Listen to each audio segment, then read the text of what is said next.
আজকে বিশ্বে মুসলিমরা মাইর খাচ্ছে কেন? আমাদের চরিত্রের কারণে। কারণ আমাদের কি নাই? আমল আখলাক কিছু ঠিক নাই। আমরা মুসলিম, আমাদের নামাজ ঠিক নাই, আমাদের সালাত ঠিক নাই, আমাদের চলাফেরা ঠিক নাই, আমাদের কথাবার্তা ঠিক নাই, আমাদের আমল ঠিক নাই, আমাদের আখলাক, আমাদের কিছুই ঠিক নাই।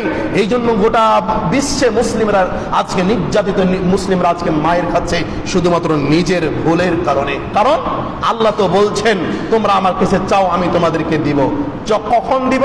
যখন তোমরা আমার ইবাদত পূর্ণাঙ্গভাবে তোমরা করবা। তুমি চাইবা আমি তোমাকে দিয়ে দিব, তুমি চেয়েছো আমি তোমাকে দান করে দিব, এত সোজা নয়। তুমি আমার বিধান যদি পূর্ণাঙ্গভাবে মানতে পারো, যদি রব হিসাবে আমাকে তুমি মেনে নিতে পারো, আমি রব বলছি তোমাকে আমি বান্দা হিসাবে মেনে নিব। সুবহানাল্লাহ। যদি তুমি আমাকে রব হিসাবে মেনে নিতে পারো, আর আপনি যখন রব হিসাবে রবকে মেনে নিবেন, তখন কি আপনার দ্বারাতে সালাত ছুটবে? আপনি আর চুরি ডাকাতি জেনা ব্যভিচার গুনাহের কাজে লিপ্ত হতে পারবেন? পারবেন না।